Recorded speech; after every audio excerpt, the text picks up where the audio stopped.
Ich würde mal eine kleine Story erzählen, die das sehr, sehr einfach aufzeigen und euch ein bisschen das grössere Bild gibt. Bevor ich noch da selbstständig bin, der Control, sie sucht Musik und will nicht zahlen. Ja, genau.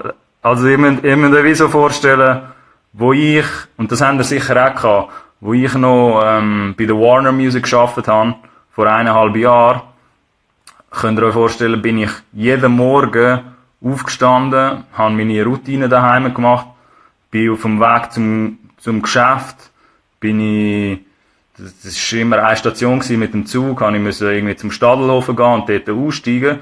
Und auf dem Weg zum Büro bin ich immer am Beck vorbeigegangen. An der Bäckerei, wo es dort gerade an der Straße hat. Chris Carell schreibt, es gibt einen Wert, Leute feiern es, die es richtig fühlen, zahlen gern, aber wir in der Schweiz, wenn wenig ernst genommen sind, wenig dazu bereit, wird nicht so, sind weniger Leute ein bisschen dazu bereit, ja. Das finde ich eben auch, Chris Carell. Es ist so ein bisschen eine Hassliebe da, sage ich jetzt einfach mal. Aber, um schnell ganz zurück zu dieser Story zu kommen, ich würde eben da noch versuchen, mit denen, die jetzt neu dazugekommen sind, noch schnell ein bisschen, near on you, schnell abchecken, wer reinkommt, aber, ich komme nachher später sicher auch noch mal ein bisschen dazu. Und bevor ich amigs dort im Büro bin, habe ich halt jeden Morgen immer 2 Gipfeli geholt bei dieser Bäckerei. Und die 2 Gipfeli, lass es, was haben die gekostet? 2,60 Franken. Das war im Seefeld gewesen, da in Zürich, das ist ein bisschen eine teurere Ecke dort. 2,60 Franken oder irgendwie 3 Stutz hat man für die 2 Buttergipfeli gezahlt, so. Ich kann die 2 Buttergipfeli jeden Morgen wie so wählen, weil ich habe daheim auch irgendwie nichts zu Morgen gegessen, amigs. Und die 2 Buttergipfeli habe ich gebraucht, jeden Tag. Und lass es jetzt für die Geschichte, lass es 3 Stutz sein, wo die 2 Buttergipfeli gekostet haben.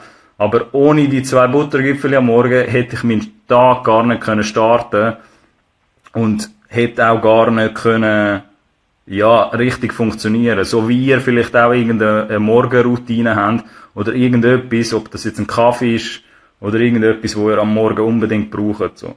Und die 2 Gipfeli, die 3 Stutz gekostet haben, ich bin halt gewillt gewesen, jeden Morgen 3 Stutz auszugeben für sicher etwa 2 oder 3 Jahre. Back to back, jeden Tag. Vom Montag bis am Freitag. Also jetzt über einen längeren Zeitraum, wenn ich mich so ein bisschen selber analysieren würde, so. Und jetzt kann man halt die Übung machen, weil es geht auch mit dem Kaffee, mit dem 5-Stutz-Kaffee, wo sich jemand, der halt Fan ist von Kaffee, jeden Morgen einen 5-Stutz-Kaffee irgendwie gönnt. Die Leute können halt dann amigs fragen, ob jetzt Gipfeli oder Kaffee, wenn du jetzt 3 Stutz ausgibst für Gipfeli jeden Morgen, weil du so begeistert bist von Gipfeli und du brauchst sie. Gleichzeitig bin ich aber auch jemand gewesen, der sehr, sehr viel Musik gelost hat pro Tag und halt heavy User gewesen bin sozusagen und immer noch sehr intensiv und sehr viel Musik am Hören bin. Und habe halt auch immer ein Streaming-Abo gehabt, so in dieser Zeit, wo ich halt Cash verdient habe.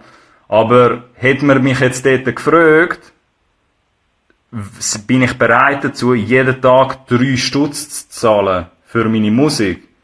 Weil ich ja eben mit dieser Parallele jeden Tag meine Gipfeli will, aber ich will auch jeden Tag meine Musik hören.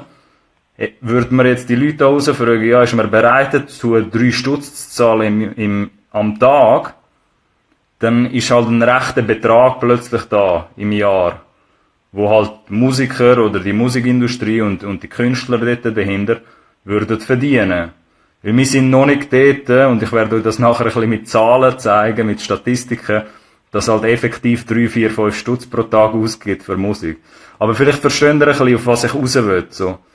Vielleicht habt ihr eben, geht ihr irgendwie jeden Tag in Starbucks oder jeden zweiten Tag in Starbucks und kauft euch dort einen Kaffee. Wir haben jetzt nicht die Diskussion, wie teuer oder nicht teuer der Kaffee dort ist. So meiner Meinung nach ist er ein bisschen zu überteuert im Starbucks.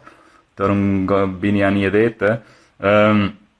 Aber es gibt halt Leute, die sich jeden Tag, da in Zürich vor allem mit diesen Preisen, einen 5 Stutz Kaffee gönnen. Und die gleichen Leute, grüezi wohl, Schand was? Geile Sicht, True Words. McDaddy Tyler, danke vielmals. Baba Street hat da übrigens noch geschrieben, vor 10 Jahren haben wir keine Afro-Musik im Schweizer Radio gehabt, mittlerweile schon. Ja, das stimmt, Baba Street. Da müsste man sich jetzt auch fragen, wieso das Schweizer Radio das jetzt natürlich macht. Respekt für Künstler. Habt ihr dann das Gefühl, eben mit der Story, mit dem Kaffee, oder jemand, weil der gleiche Dude oder die gleiche Frau, die sich halt jeden Morgen einen Kaffee gönnt für 5 Stutz, hört vielleicht auch jeden Tag mega viel Musik. Und dort könnte man sich dann jetzt eben plötzlich anschauen, so 5 Stutz pro Tag für einen Kaffee, oder? Was das im Jahr etwa dabei rauskommt, könnt ihr euch ausrechnen, oder im Monat.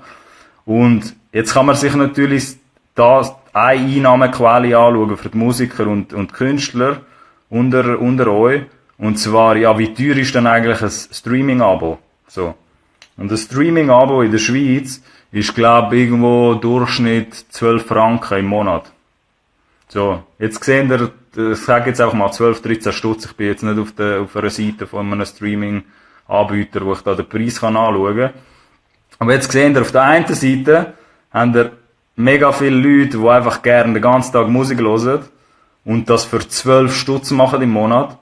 Und die gleichen Leute sind aber auch bereit, 5 Stutz zu zahlen für einen Kaffee jeden Tag, so. Und dort kommt halt jetzt ein bisschen der Value Gap, wenn wir bei dem Thema Wertlücken sind, auf Deutsch gesagt.